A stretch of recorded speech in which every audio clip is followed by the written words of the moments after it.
here he is. Oh, you broke your cherry.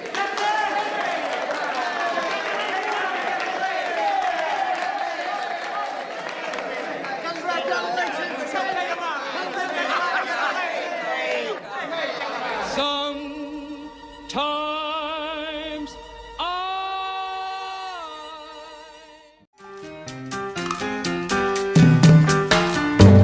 Allá en la Habana del Este, pasando el túnel, mi amor, tengo una cosita linda, y allá está mi corazón.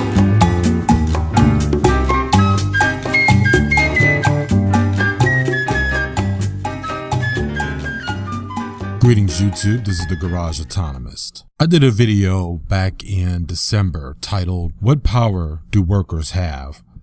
When I talk about being a worker, I don't mean to classify people as an identity, and that identity is all that you are.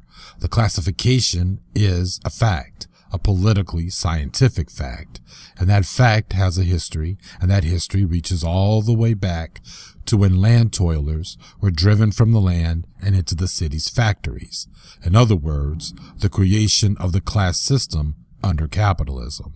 For capitalism to work, it needs laborers to produce, and the capitalist class owns the production and thrives off of the profit of that sole production that the laborer produced. But it's the laborer who makes the profit.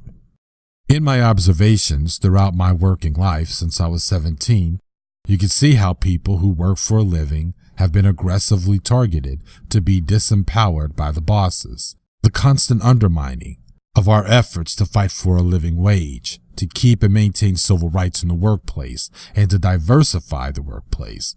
All of these things were gained in the past by revolutionary labor movements headed by radicalized unions. Yet the bosses, backed up by politicians of both ruling parties, have been on an aggressive turn to reverse these gains, and now they are trying to replace them with right-to-work laws, legislation that deceptively seem to be in the interest of workers by making it seem that we are given a choice to not pay union dues. Further, we can negotiate wages and benefits ourselves and not some fat bureaucrat union rep looking out for his own career. Now, of course, that is a real thing, the fat bureaucrat part, but that will have to be another video.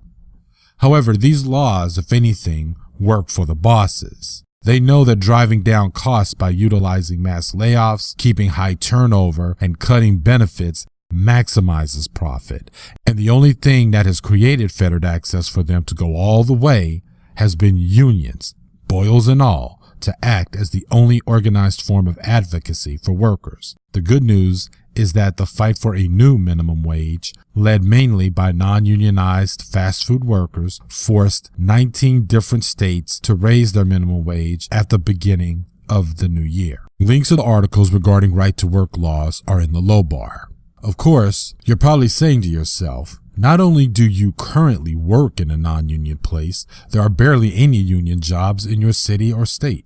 Exactly, this is the trend that has been happening, especially in the Midwest and the South, for almost 40 years, and the bosses have fought viciously to keep unions out of hotels, restaurants, and fast food across the nation. And that is why they want to get rid of unions wherever they are, using right-to-work laws. Without having an organized platform to fight for living wages, civil rights in the workplace, and better benefits, workers would be fucked. I also like to say at this point that we should re-examine and look to embrace the idea of creating a new labor platform that will fight militantly and organize us as an alternative to these corporatized unions like the AFL-CIO. The Wobblies are always a good place to start. Or maybe something new from the ground up and out. I just recently read a good blog by Carson at Center for a Stateless Society. If you get the chance, check it out, as it gives a very clear anarchist perspective on fighting for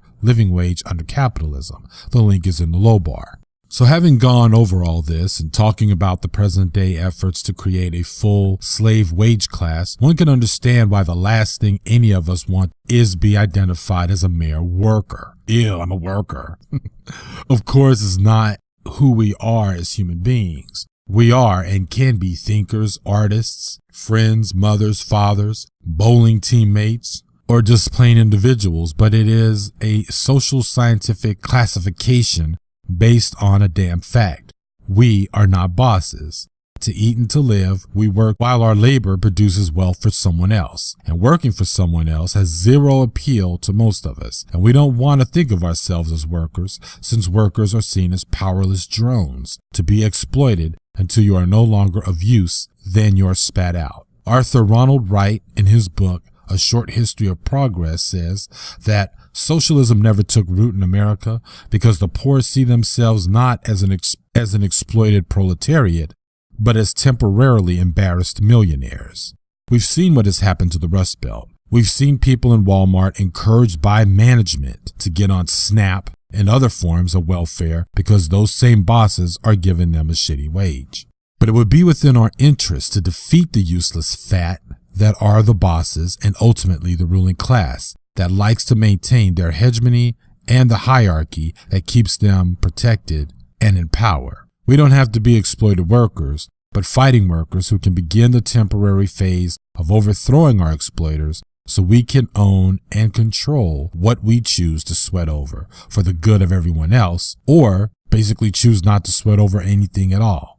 We can redefine our class, therefore redefine ourselves and humanity, and for that, we won't have to be embarrassed of anything.